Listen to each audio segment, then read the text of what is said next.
जयति परम ज्योति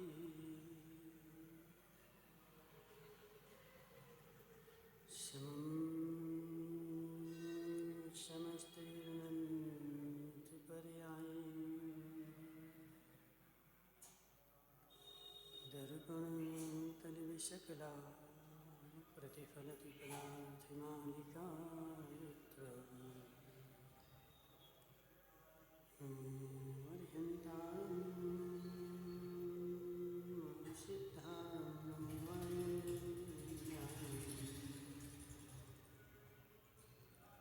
नमो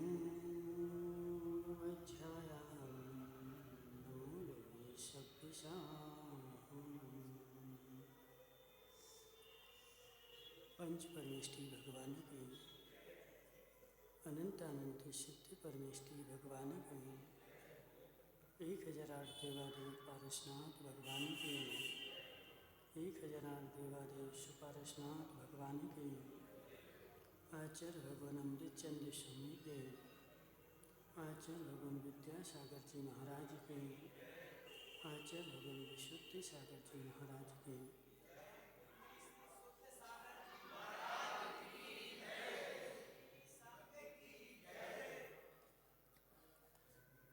मनुष्य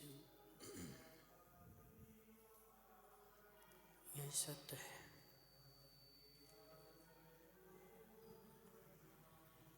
लकड़ियां शमशान पहुंच चुकी हैं, सत्य है। वकील साहब,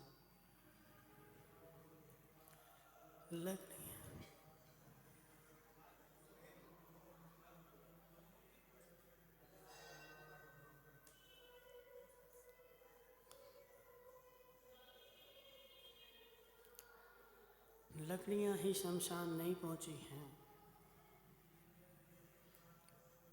रोने वाले भी तैयार बैठे हैं।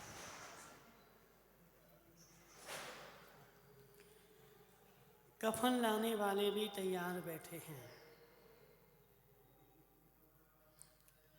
प्रत्येक जीव तैयार बैठा है। किसी को बुलाने की आवश्यकता नहीं, कुछ भी जोड़ने की आवश्यकता नहीं, जब कुछ जुड़ा हुआ है। श्री अंश दादा, क्या करते रहते दिन भर तुम?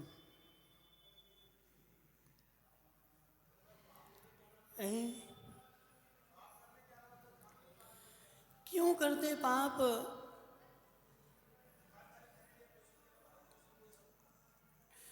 क्यों करते पाप?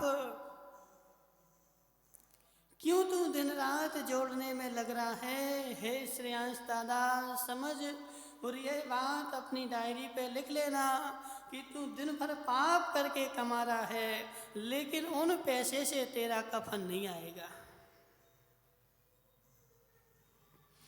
उन पैसे से ना तेरा कफन आएगा, ना जलाने के लिए लकड़ियां आएंगी, और ना तुझे उठाने वाला उन पैसे का होगा। वह सारे पैसे जो लेगा वह तुझे जलाएगा। मंत्री जी सुन रहा कि नहीं सुन रहा? जिसको तू अपनी सारी संपत्ति दे जाएगा वह तुझे मात्र आग लगाएगा, और पड़ोसी जो है जिसको तू कुछ भी नहीं दे जाएगा वह तुझे कंधों पर उठा के ले जाएगा। और कफन भी जो तुम्हारा आएगा वह भी श्रेयांश दादाजी संजय भाई अपने पैसे से ले आएंगे। तेरे कफन के पैसे भी तेरे पाप की कमाई से नहीं लगेंगे, और जिस पाप की कमाई तू जोड़ रहा है, अब सोच विचार कि किस लिए पाप करता दिन भर। और तेरे जाने के बाद जो रोएंगे वो भी आज घर में तैयार बैठे हैं। मात्र उनको एक समाचार मिल जाए कि श्रेयांश दादा चले गए, एक समाचार के इंतजार में जैन कलेक्शन वाले दादाजी एक समाचार के लिए मात्र बैठे हैं, रोने वाले तैयार बैठे हैं, मात्र इतना सा समाचार मिल जाए कि चले गए। कौन रोएगा? कौन रोएगा? वकील साहब कौन रोएगा? हो देखो देखो, मूर्खता तो देख इस जीव की, मूर्खता तो देख इस जीव की कि यह जीव दिन भर पाप करके और किसको पाल रहा है? रोने वालों को पाल रहा है और जलाने वालों को पाल रहा है। तेरे घर में है कौन? घर में मंत्री जी तुम्हारे घर में है कौन? दो ही है, एक रोने वाले हैं और एक जलाने वाले हैं। और उन रोने वाले जलाने वालों को दिन भर पाप करके और उनको तैयार करके बैठा है कि तुम तैयार रहो, मात्र खबर तुम्हें मिल जाए कि चले गए और तुम रोना शुरू कर देना। और वो बेटे से बोल के रखा है कि हे बेटे, पड़ोसी मुझे ले जाएगा और तुम जला देना। क्यों? क्योंकि कई बार ऐसा होता है, बेचारा ऐसा नहीं हो कि भूत बन के आ जाए। श्री अंश दादा कहाँ चले गए? हे जीव, हे जीव, तैयार बैठे हैं, नहीं हो विश्वास? देखो महाराज, ऐसा जल्दी से विश्वास तो नहीं होगा। तैयार बैठे हैं, जलाने वाले भी तैयार बैठे हैं और रोने वाले भी तैयार बैठे हैं। मात्र इतना सा समाचार मिलने की देरी है कि चले गए। अब वकील साहब सत्य बताना, तुम्हारे पिताजी कहाँ हैं? पिताजी कहाँ हैं? पिताजी घर पे है ना? उनके पिताजी कहाँ हैं? चले गए। हो, जब तुम्हारे पिताजी के पिताजी गए थे तब तुम थे कि नहीं? नहीं थे, पिताजी थे ना। अब पिताजी से आज पूछना कि हे पिताजी, जब तुम्हारे पिताजी गए थे और तुम्हें समाचार मिला था तो तुमने क्या करना प्रारंभ किया था?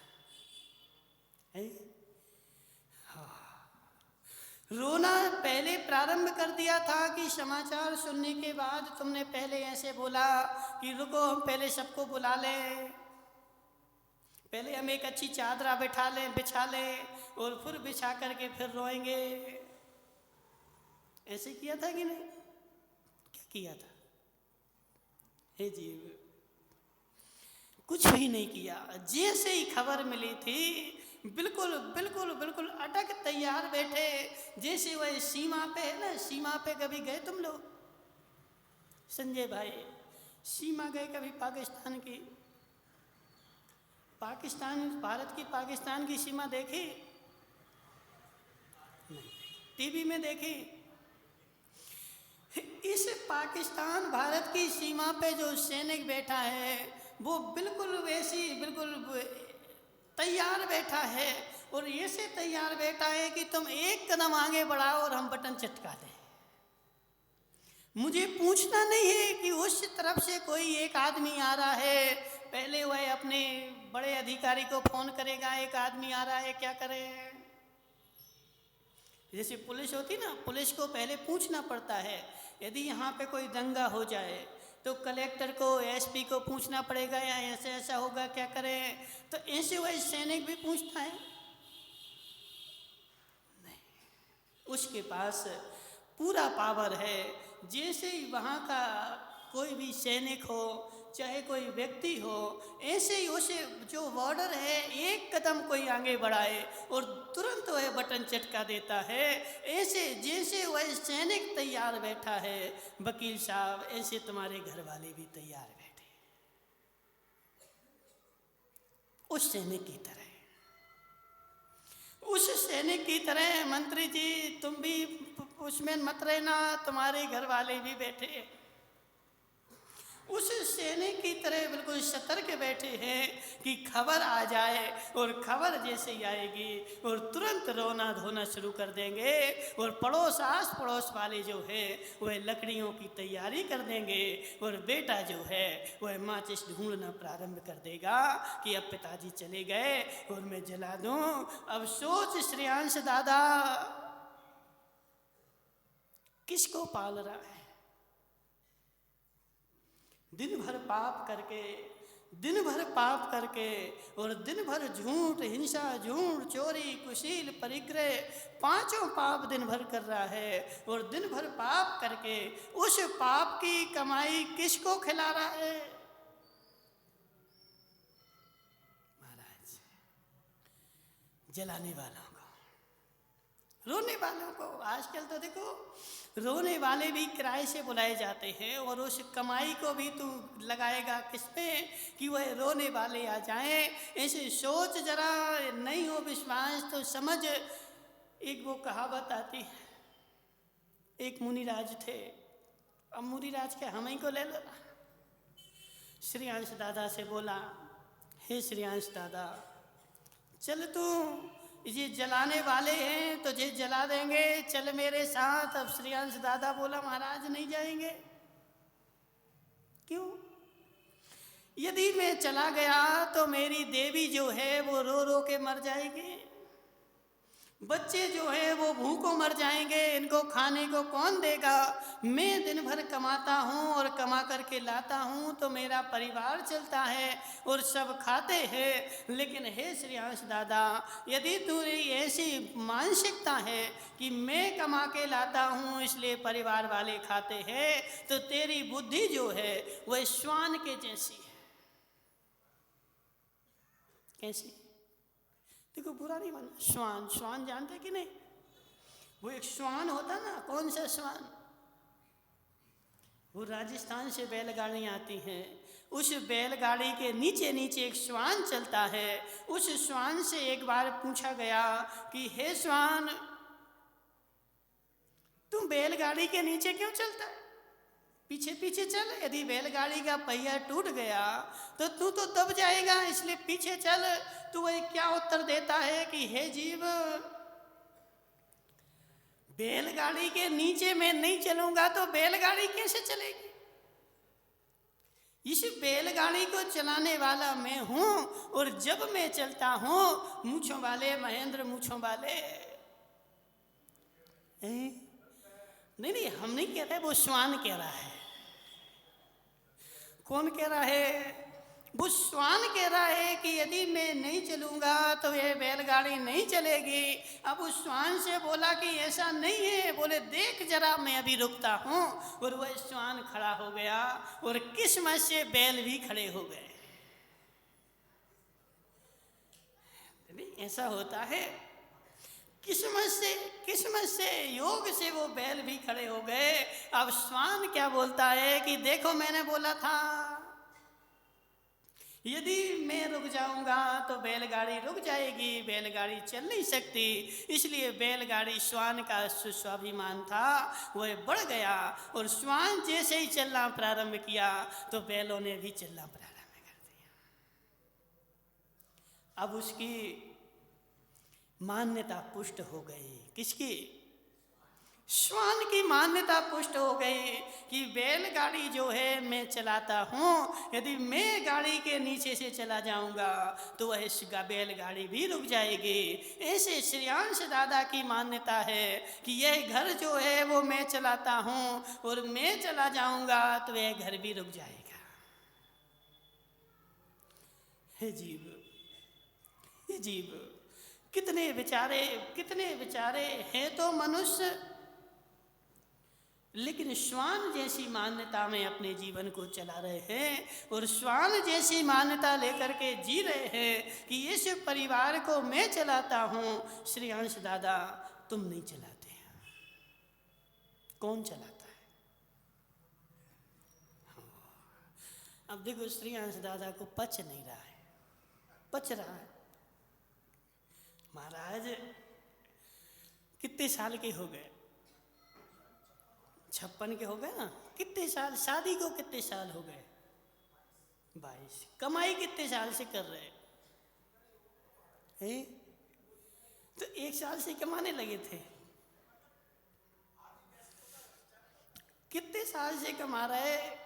देवी आई थी उसके पहले से कि उसके बाद से?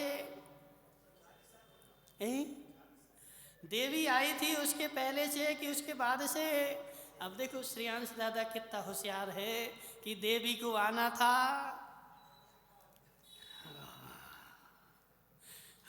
हे जीव, देवी को आना था तो वो आए, उसके पहले बेचारे ने सारी कमाई करके रख देती कि वो आ जाएगी और खाना प्रारंभ कर देगी। तो हे जीव, तुझे 40 साल हो गए कमाते हुए, 40 साल हो गए कमाते हुए, और 40 साल में तूने खूब पाप का गठरी भर गया। वो खूब पाप की गठरी भर ली, और गठरी भर करके क्या सोच रहा है कि मैं ये सारा कमा रहा हूं, किस लिए? बोलो ना। अब देखो श्रेयांश दादा, हंसो चाहे रो, हंसो चाहे रो, सत्य का निर्णय तो करना पड़ेगा। सत्य का निर्णय तो करना पड़ेगा। तू पाप की गठरी भर रहा है, किस लिए? नहीं बताओगे? किस लिए? किसके लिए?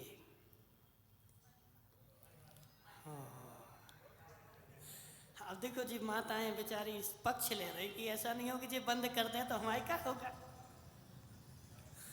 श्रेयांश दादा बोलो ना, किस लिए और किसके लिए?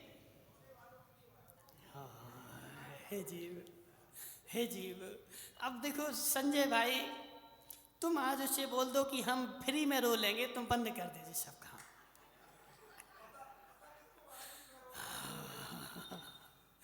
नहीं नहीं, 2-4 जने कर लो तो 2-4 में एक आध तो बचेगा। श्रेयांश दादा देखो, तुम्हारा काम बन गया, आज तुम्हें फ्री में मिल गए रोने वाले, अब तो बंद कर दे। हे जीव, नहीं करेगा। किस लिए और किसके लिए ये सारा तू पाप कर रहा है? तो महाराज, मेरे परिवार वालों के लिए, मेरा परिवार कैसे चलेगा?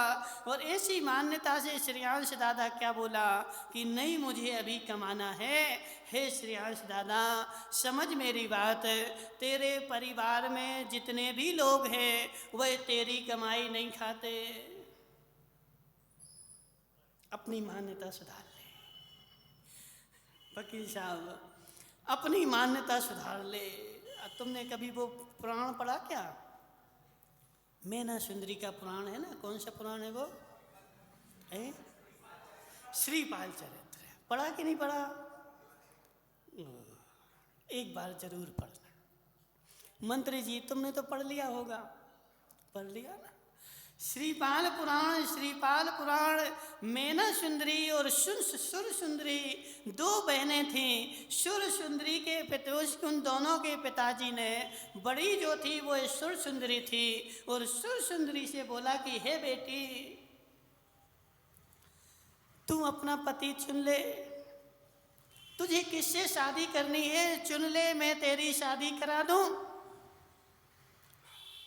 उसने अपना पति चुन करके पिताजी को बता दिया, और पिताजी ने शादी करवा दी। और मैना सुंदरी के बाद जब बड़े की शादी हो गई तो अब छोटी बची मैना सुंदरी से पिताजी ने बोला कि हे बेटी, तू भी बता तुझे किससे शादी करनी है, तो तेरी भी शादी करके और मैं फ्री हो जाऊं। तो मैना सुंदरी क्या बोली कि हे पिताजी, मैं क्या किसी को चुन सकती हूँ, और अच्छे घर की लड़कियां अपना वर नहीं चुनती हैं। जो तुम जहां भी शादी करोगे वह मुझे मान्य है, और जो भी मुझे मिलेगा वह मेरे भाग्य से ही मिलेगा। जो मेरे भाग्य में होगा वही मुझे मिलेगा। ना तुम अच्छा दे सकते हो ना बुरा दे सकते हो, मेरे भाग्य का ही मिलेगा। ऐसा उसने पिताजी से कह दिया, और पिताजी ने सुन लिया। लेकिन थोड़ा तो बुरा लगता है ना। 1-2 बार और ऐसी बात आई कि पिताजी ने क्या बोला कि हे बेटी, मैं तुझे खिलाता हूं। बेटी ने बोला, हे पिताजी, हे पिताजी, तुम क्या मुझे खिला सकते हो, मैं अपने भाग्य का ही खाता हूं। जो मेरे भाग्य में है वही मैं खाती हूँ, तुम मुझे खिला नहीं सकते हो। अब पिताजी को बेचारे को गुस्सा आ गई कि दिन रात तो मैं कोलू के बैल के जैसे काम करता, और ये बोल रहे कि अपने भाग्य का खाता हूँ। दिन भर की मेरी सारी मेहनत जो थी वह पानी में चली गई। लेकिन सत्य यही है महेंद्र दादा, सत्य यही है। अब महेंद्र दादा बोले देखो हमारी मूछे, देखो बोलते ना मूछे हो तो महेंद्र दादा जैसी, वरना ना हो। हाँ, इन्हें देखो उन्होंने अपने गोत्र ही बना लिया, गोत्र ही बदल गया। कौन सा गोत्र? अब महेंद्र जी नहीं लिखते, क्या लिखते? महेंद्र मूछ वाले। और आगे देखो एक दिन का नाम बोला जा रहा था तो वो मंत्री जी क्या बोल रहे थे? मूछ वाला परिवार। ओहो महेंद्र दादा, मूछ वाला परिवार है, लेकिन समझ मेरी बात, तुम्हारे बेटे कितने हैं? 3 बेटे हैं, तीनों की तुमसे बड़ी बड़ी मूछें हैं।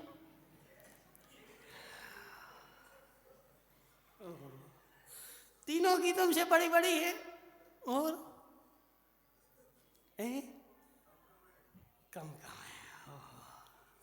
आज अपने बेटे को समझाना कि हे बेटे, मैंने अपनी मूछ बढ़ा करके और सारे परिवार का नाम मूछ वाला रख दिया है, और तुम इस परंपरा को आगे चलाना। समझा दोगे? आज समझा देना कि हे बेटे, मेरी परंपरा को आगे चलाना, और जैसी मेरी बड़ी बड़ी मूछें हैं तुम्हारी इससे और बड़ी बड़ी होनी चाहिए,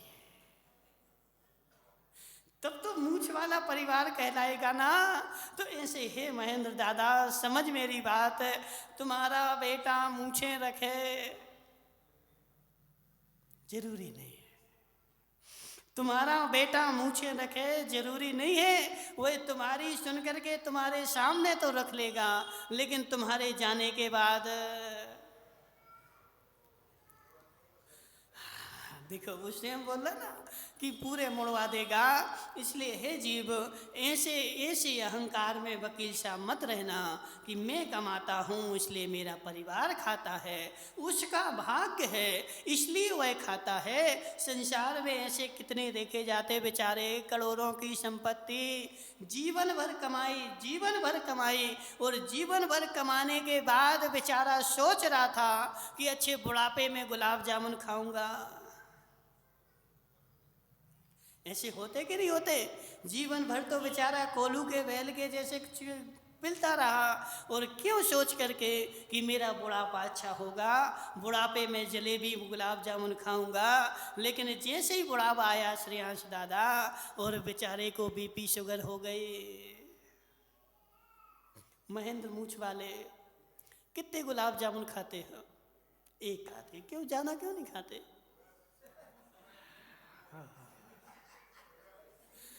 मन नहीं करता खाने को।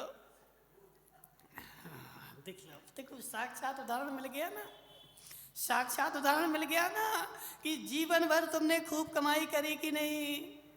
खूब कमाई करी, बुढ़ापे में गुलाब जामुन खाऊंगा, लेकिन गुलाब जामुन वो एक भी वो जबरदस्ती में, वो तो मन नहीं मान रहा ना, तो एक खा लिया, लेकिन एक से मन मान गया क्या? अब देखो दुख देख, दुख देख संजय भाई, ये महेंद्र मूछों वालों का दुख यदि तुम्हें देखना हो तो अब तुम्हें हम स्पष्ट दिखाते हैं। वह दुख देख, सामने गुलाब जामुन का कटोरा रखा है और मन भी बोल रहा है कि पूरे खा लूं, लेकिन नहीं खा पा रहा है। हाथ में गुलाब जामुन, लेकिन मन बोल रहा है लेकिन नहीं खा पा रहा है। कितना दुख हे जीव, क्यों?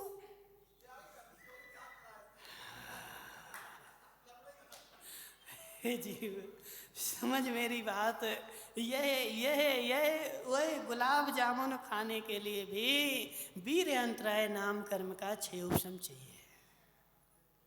गुलाब जामुन खाने के लिए भी पुण्य की सत्ता चाहिए है। संपत्ति की सत्ता तूने पूरी जोड़ी, लेकिन पुण्य नहीं था तेरा कि तू गुलाब जामुन खा पाए। इसलिए बेचारा टेबल पे बैठा है, गुलाब जामुन का कटोरा रखा है और बहू आ रही है और बहू बेचारी दाल का पानी परोस रही है। खाओ तो महेंद्र दादा। क्या क्या मूंग की दाल का पानी तुम्हारे लिए है और सारा तुम्हारे लिए नहीं है। ये तुम्हारा स्वाकाक्षेपम है। अब एक व्यक्ति एक ऐसा है जिसके पास संपत्ति नहीं है इसलिए नहीं खा पा रहा है, और एक व्यक्ति ऐसा है जिसके पास संपत्ति है लेकिन शरीर की क्षमता नहीं है इसलिए नहीं खा पा रहा है। दोनों के ही अंतराय नाम कर्म का उदय है। अंतराय नाम कर्म नहीं होता तो तू भर भर के गुलाब जामुन खाता। इसलिए हे जीव, तुम्हारे घर में जितने भी व्यक्ति हैं उन सब के वह जो भी खाते हैं, तुम इस अहंकार में मत रहना कि मैं हूँ, मैं कमाता हूँ इसलिए खाते हैं। उनके उदय कर्म का उदय है इसलिए खाते हैं। यदि कर्म का उदय नहीं हो, अब देखो माना कि श्रेयांश भाई है, श्रेयांश दादा, तुम्हें कोई जीव ने बुलाता कि नहीं बुलाता? बुलाते हैं ना। अब श्रेयांश दादा के पास एक दिन आ गया जीवन का बुलाऊंगा, और आज आ गया। अब बेचारे ने एक दिन पहले से उपास कर लिया।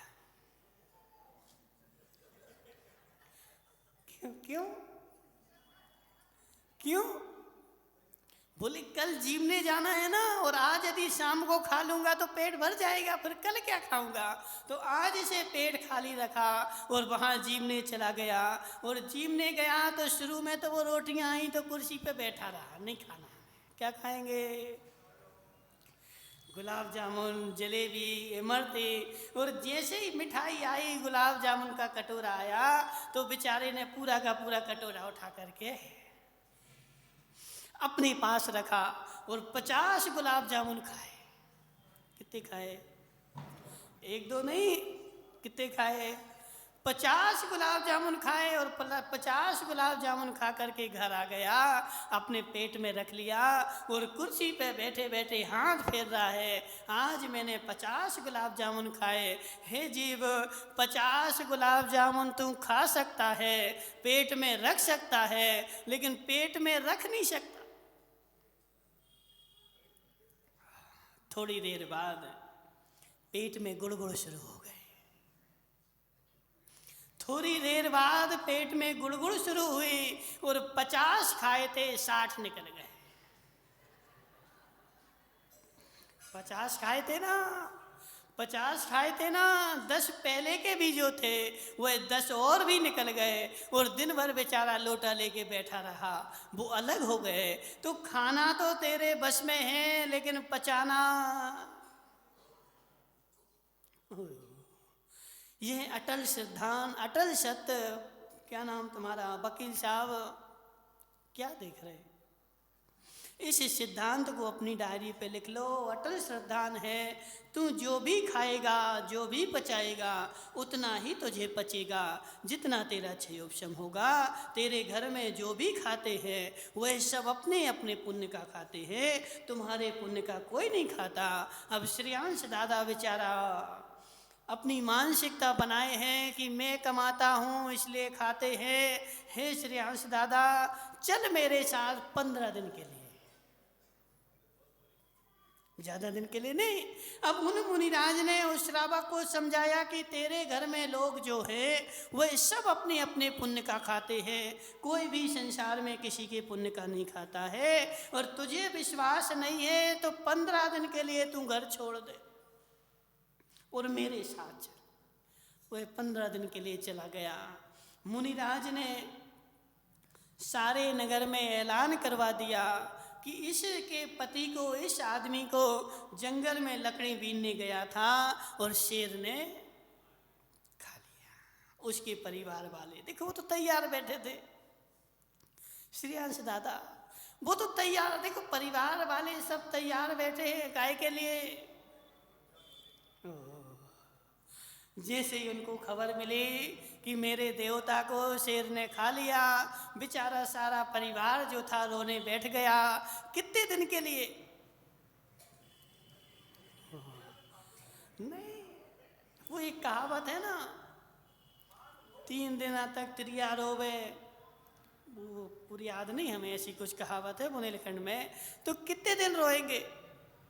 है बस स्त्री कितने दिन रोएगी? ओह महाराज, 3 दिन तक। और वह बेचारा स्त्री 3 दिन तक रोएगी। चौथे दिन अपने आप के मन को भले समझ लेगी कि जो होना था तो हो गया।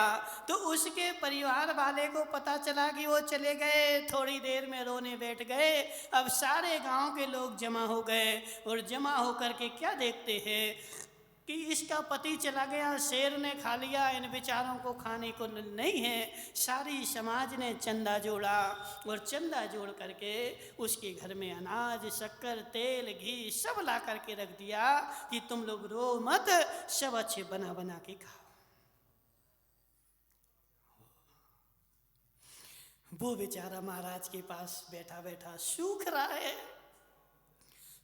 रहा है कि मेरा परिवार तो मर गया होगा, उनको तो कुछ खाने को नहीं मिला होगा और वह तो सारे चल बैठे होंगे। और एक एक दिन करके सूख रहा है। जैसे ही 15 दिन हो गए, अब महाराज से कहता है, हे महाराज अब तो मुझे जाने दो उनकी लकड़ियां के लिए।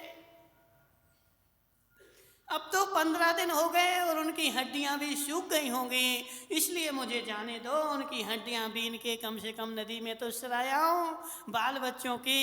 और ऐसे सोच रहा था। अब महाराज ने उनसे बोला कि एक काम करना है। क्या? श्रेयांश दादा, एक काम करना। कौन सा? आगे के दरवाजे से नहीं जाना। कहाँ से जाना? पीछे के दरवाजे से जाना और फिर देखना कि उनकी हड्डियां सूख गई कि तेरी हड्डियां सूख गई।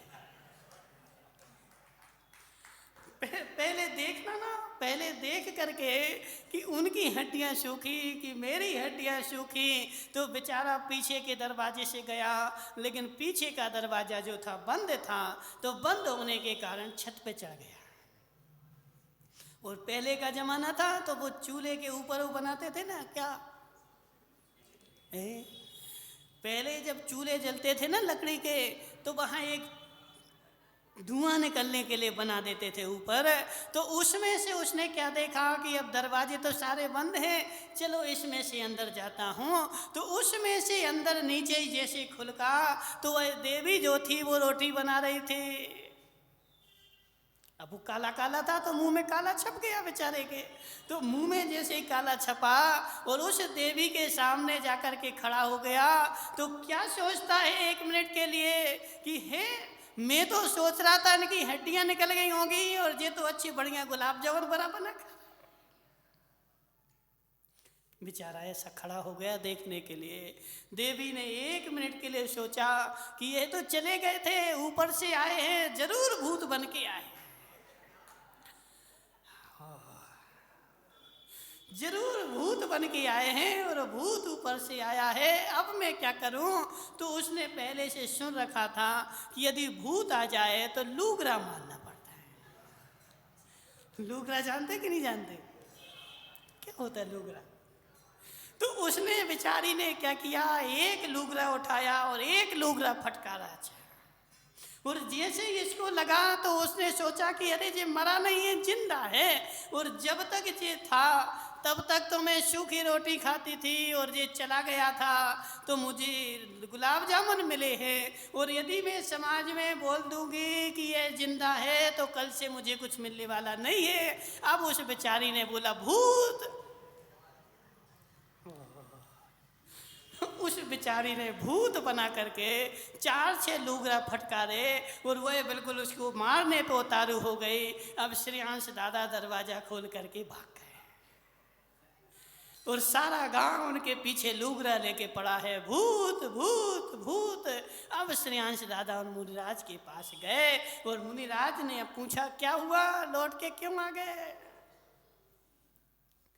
हे महाराज, हे महाराज, तुम सत्य कहते थे कि जब मैं घर में रहता था मेरी देवी मात्र में इतना कमा पाता था कि उसको सूखी रोटी मिल पाती थी, लेकिन जैसे ही मैं मर गया वह तो गुलाब जामुन खा रहे। संसार में कोई किसी का खाता नहीं है, अपने अपने पुण्य का खाता है। और श्रेयांश दादा को ऐसी दृढ़ श्रद्धान हो गया और वहीं जाकर के मुनि दीक्षा ले ली। हे श्रेयांश दादा, दीक्षा तो तुम्हारी आज ही हो जाए, लेकिन ऐसा श्रद्धान तो हो जाए कि जो भी खाता है वो अपने भाग्य का खाता है, कोई भी किसी के भाग्य का नहीं खाता है और कोई किसी को खिला नहीं सकता है। किसी में ताकत है कि किसी को खिला दे, मात्र श्रद्धान होना चाहिए। मैना सुंदरी का दृढ़ श्रद्धान अपने पिताजी के ऊपर डटी रही कि हे पिताजी, बेटी शादी कर ले। नहीं, जो मेरे भाग्य में होगा मंत्री जी, जो मेरे भाग्य में होगा वह मुझे जरूर मिलेगा। और ऐसा कर करके उस पिताजी को क्रोध आ गया और उसने ऐलान कर दिया कि कल राज दरबार का गेट खोला जाएगा और उस गेट के बाहर जो भी आदमी बैठा होगा, किसको, उसको बुला करके और मैना सुंदरी की शादी कर दी जाएगी। सारे नगर में हाहाकार मच गया, यह क्या होने वाला है। और कल दूसरे दिन गेट खुला तो गेट के बाहर श्रीपाल बैठा था और उस श्रीपाल को सारे शरीर में कोढ़ हो गया था और ऐसा भयंकर कोढ़ था कि उस कोढ़ की दुर्गंध दूर दूर तक फैल रही थी। और फिर भी पिताजी ने पूछा, देखो उसका श्रद्धान, देखो उसका श्रद्धान। अब भी पिताजी ने पूछा कि हे बेटी बता तुझे किससे शादी करनी है। पिताजी, जो मेरे भाग्य में होगा वही मिलेगा। तुरंत पंडित बुला करके और उस कोड़ी के साथ फेरे पड़वा दिए, अब तू अपने भाग्य को संभाल। लेकिन फिर भी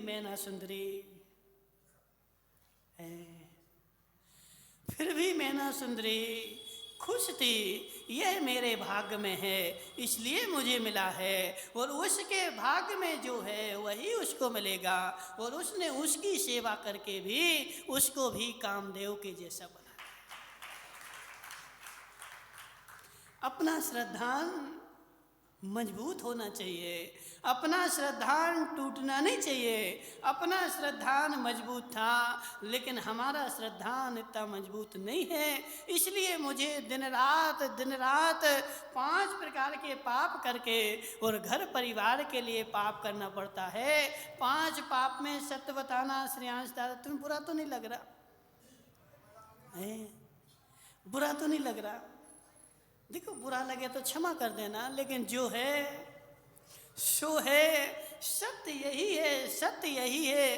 तुम अपने परिवार को नहीं खिलाते हो, उनका भाग्य है इसलिए वह खाते हैं। यदि परिवार में कई बार ऐसा देखा गया मंत्री जी, पिताजी के पास लाखों की संपत्ति थी और लाखों की नहीं करोड़ों की संपत्ति थी, लेकिन पुत्र का जन्म जैसे ही हुआ संपत्ति ने घर से निकलना बाहर प्रारंभ कर दिया। और जैसे जैसे पुत्र बड़ा हुआ, जैसे पुत्र बड़ा हुआ और पुत्र बड़ा होता था और संपत्ति बाहर चली जाती थी, और जैसे ही पुत्र ने होश संभाला सारी संपत्ति बाहर चली गई। और ये उदाहरण अभी हम एक पीछे के गांव में देख करके आए हैं। एक छोटे से बच्चे को किसी के बेटे नहीं थे और उस दूसरे के बेटे को उसने गोद ले लिया, लेकिन वह गोद उसके घर में गया। लेकिन जैसे ही उसको संपत्ति बहुत सारी थी, लेकिन जैसे ही पिताजी खत्म हुए वह सारी संपत्ति उसकी दवाई में ही लग गई। वो डोकरा जो था ना संपत्ति वाला, और उसको गोद लिया था और गोद वह आ गया था। क्यों? क्योंकि यह सारी संपत्ति मिलेगी। लेकिन जिसको गोद लेके आए थे उसका पुण्य कमज़ोर था, और पुण्य कमज़ोर होने के कारण वह पिताजी तो गए लेकिन वह संपत्ति सारी अपने साथ ले गए। इतने बीमार हुए कि हॉस्पिटल में सारी संपत्ति। हाँ, अब वह बेचारा आज भी केस लड़ रहा है। किसके लिए? क्योंकि जहाँ से गोद आया था वहाँ तो उसका नाम कट गया था और यहाँ नाम जुड़ गया था। अब वो एक केस लड़ रहा है कि यहाँ से मुझे कुछ नहीं मिला, इसलिए जो मेरे मूल पिताजी हैं उनकी संपत्ति में से मुझे हिस्सा चाहिए, और वहाँ का हिस्सा ख़त्म और यहाँ का भी हिस्सा ख़त्म, क्योंकि उसके भाग्य में नहीं है। जो तेरे भाग्य में होगा वह ही तुझे मिलेगा। इसलिए हे वकील साहब, श्रद्धान कर, मैं दिन रात कमा रहा हूँ, लेकिन किसके लिए? तो रोने वालों के लिए। वह रोने वाले तैयार हैं कि कब वकील साहब चले जाएं और इनकी संपत्ति मुझे मिल जाए। देखो, बुरा नहीं मानना, यह सत्य है। यह सत्य है कि रोने वाले तैयार बैठे हैं, लकड़ी ले जाने वाले भी तैयार बैठे हैं, कफन लाने वाला भी तैयार बैठा है और चलाने वाला भी तैयार बैठा है। लेकिन तू किस मस्ती में मस्त है? मंत्री जी, तुम किस भरोसे बैठे हो? तुम किस भरोसे बैठे हो? तुम्हारी सारी तैयारी आज ही कंप्लीट है, सारे लोग बैठे हुए हैं, लेकिन मंत्री जी अपनी मस्ती में मस्त है। मंत्री जी, तुम तैयारी कर लो। नहीं करोगे? किसकी?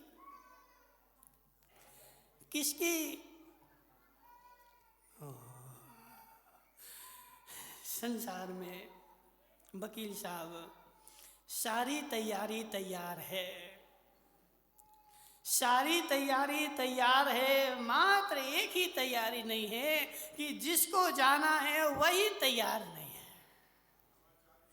है। समाचार की तो देर है, लेकिन जिसके समाचार मिलना है वो तैयार है कि नहीं? महेंद्र दादा मूछों वाले रोने वाले तैयार हैं, जलाने वाले तैयार हैं, कफन लाने वाले तैयार हैं, लेकिन जिसको कफन पहनाना है वो तैयार है कि नहीं? और तुम्हारे तैयार नहीं होने से जाना पड़ेगा कि नहीं? देखो, संसार की लीला तो देख। पता है कि जाना पड़ेगा, लेकिन फिर भी तैयार नहीं हो रहा है। यदि तैयार हो जाएगा तो अच्छे से जाएगा, पिछी कमंडल के साथ जाएगा, और नहीं होगा तैयार तो डंडे कंडे के साथ जाएगा। कैसे जाना मंत्री जी को? अब देखो, मंत्री जी कुछ नहीं बोल रहे। मंत्री जी, पिछी कमंडल के साथ जाना है कि डंडे कंडे के साथ जाना है? डंडे कंडे के साथ। हे जीव, यदि स्वेच्छा पूर्वक जाएगा, इच्छा पूर्वक जाएगा, तो तेरी सदगति को कोई भी नकार नहीं सकता, और जबरदस्ती ले जाया जाएगा तो तेरी दुर्गति को कोई नकार नहीं सकता। गारंटी है। यदि जबरदस्ती ले जाया जाएगा, जिसको जबरदस्ती जाना पड़ता है उसकी नियम से दुर्गति होती है, क्योंकि संकलेशता पूर्वक जाता है, और जो स्वेच्छा से जाता है, मर्जी से जाता है, निर्णय करके जाता है, उसकी नियम से सदगति होती है। अब जिसको जहाँ जाना हो वैसा काम करो। बोले शांतिनाथ भगवान की।